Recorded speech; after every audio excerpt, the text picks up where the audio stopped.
bienvenue sur la chaîne Mystic Fibrae. Mystic Fibrae, c'est ma chaîne, moi c'est Pauline, et on se retrouve en ce 12e jour de Vlogtober. Vlogtober un petit peu spécial sur la chaîne Mystic Fibrae qui normalement est plutôt réservée à mes loisirs créatifs autour du fil et de la fibre, mais pour ce mois d'octobre, j'ai décidé de vous emmener avec moi dans mon étude des runes et des arts divinatoires. Voilà. Donc, chaque jour, nous étudions une rune en particulier. On fait un petit point sur l'almanach de la sorcière et je tire une carte qui est censée représenter la journée. Voilà. Donc, écoutez, on y va parce que j'ai pas des masses de temps.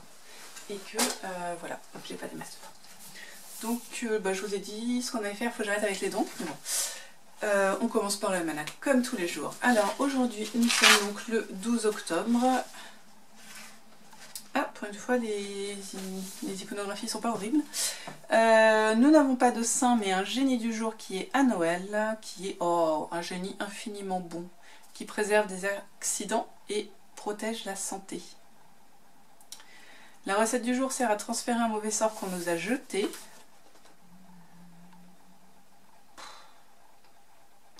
Il faut, au coucher du soleil, prendre des œufs frais, aller auprès d'un arbuste, y percer un trou. Non, percer un trou dans l'œuf et introduire par cet orifice des cheveux à nous. Ensuite, on pose l'œuf au pied de l'arbre, à même la terre, la pointe en l'air. Et ensuite, on fait une incantation. Il me déprime, il me déprime.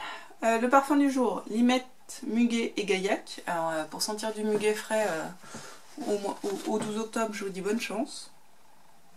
Et voilà. Et c'est un jour de chance pour plein de choses. Voilà. On regarde les iconographies et on continue. Alors, je ne vois rien du tout. C'est dur quand c'est cette page-là. Ça va là? Vous voyez? Hop. C'est pas dramatique. Celle-là, on dirait un prêtre surplombé d'un démon au-dessus de pauvres pêcheurs. Et pour finir, celle-ci.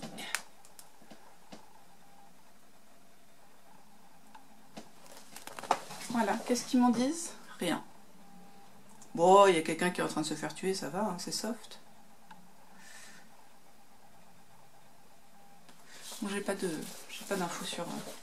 Je prépare pour demain, 13 octobre.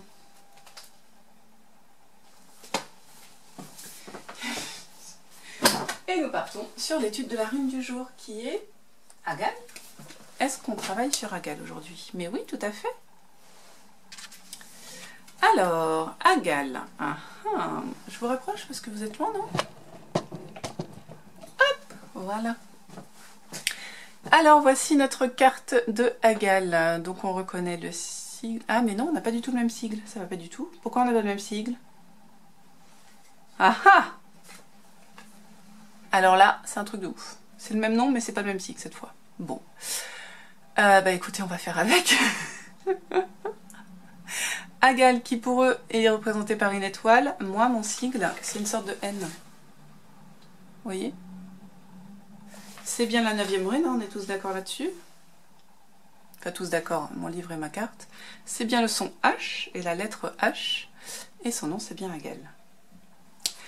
Alors, on va quand même regarder l'image, parce que même si c'est pas le même symbole, on va quand même prendre info. On y voit des petites fées.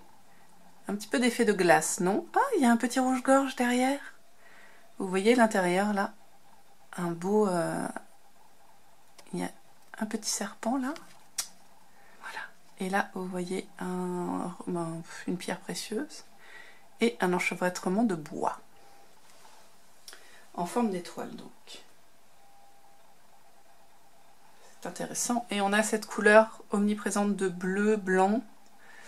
Voilà, pour moi forcément donc on a bien la nature, on a le froid avec cette petite rune, ces petites fées pour moi qui représentent un petit peu la glace, tellement elles sont transparentes, mais on a aussi le serpent et le petit passereau. Alors qu'est-ce qu'on en dit? Du coup c'est la 9e rune, Agalaz, ouais je saurais pas le dire, on va rester sur Agal. Son nom représente la grêle, elle est aussi appelée la rune mère. C'est une rune femelle, why not. Son élément est la glace, qui se trouve être le 5e élément nordique, ainsi que l'air. Je suis d'accord, les petites fées là de glace, glace-air, c'est cohérent. Ses divinités, pardon.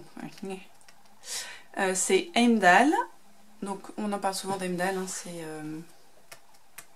le gardien des portes. Mordgud et Urd, qui est la norne du passé. Ce qui transparaît pour moi dans cette étoile là, ces enchevêtrements, me rappelle le passé, me demandez pas pourquoi. Ces plantes, le chêne, le brionne, l'if et le tremble. Bon, forcément, enfin, on peut pas penser à autre chose qu'à un arbre quand on voit l'intérieur, mais c'est vrai que les ifs, ouais, je sais pas pourquoi, l'if me parle là-dedans. Les animaux sont les castors. Bon, bah, j'ai pas de castor là-dessus, donc tant pis. Couleur blanc et bleu clair. Ok, ça marche. Ces pierres, le cristal de roche, qu'on retrouve, hop là, je vous cache la lumière, qu'on retrouve au centre. Et la célestine. Bon, de toute façon, c'est des pierres blanches, donc voilà. En astrologie, le scorpion. Et nous arrivons à ce à quoi elle sert en pratique magique. En pratique magique, elle sert à la magie protectrice, au développement des connaissances mystiques, au travail sur les vies antérieures et sur le karma. Mais attention, pour les mauvais sorts, elle peut être utilisée pour semer la confusion. Et elle est pas référente, mais comment on dit, son moment dans la roue de l'année, c'est Samhain, donc le 31 octobre.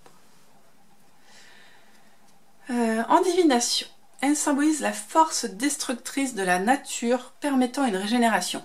C'est beau ça, force destructrice de la nature qui permet une régénération. Elle symbolise la nouvelle vie, faire peau neuve, un lien entre la conscience humaine et les autres plans. Elle représente les intempéries, mais sous toute forme en fait. Ces choses qu'on n'attend pas, qui arrivent et boum, qui détruisent tout. Les ruptures, les confusions, qui entraînent des restructurations, ainsi que le chaos. Quand on la sort, il y a des chances que ça veut dire qu'il y a un retard dans des événements. Mais c'est aussi symbole d'un processus nécessaire à une transformation qui aboutit à un accomplissement. Du coup, je vais regarder si dans mes dessins, j'en ai une qui représente l'étoile comme ça. Non, on dirait bien que non. Donc, il semblerait qu'on ait deux manières de dessiner cette rune. Soit l'espèce de hache bizarre, soit une étoile. Elles ont le même nom, donc voilà. Bon, je sais tout ce que je peux vous dire. Sur ceci, quelle heure est-il? 23. Et on a le temps de sortir la carte du jour. Et dans quoi allons-nous la tirer? C'est ça la question. J'ai dit que je ne vous avais pas montré les missions de vie. Et bien on va partir sur une mission de vie de...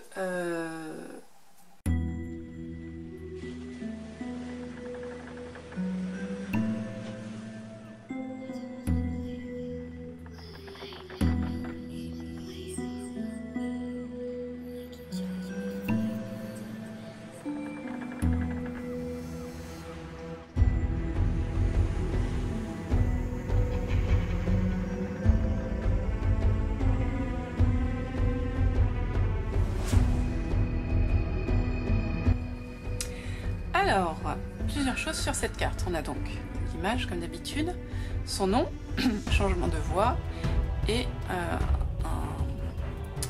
mois qui est janvier. Une date, un mois qui permet la datation. Alors, dans ce genre de tirage d'oracle, donc sur la journée, je ne m'occupe pas de la datation parce que je n'ai pas posé de questions.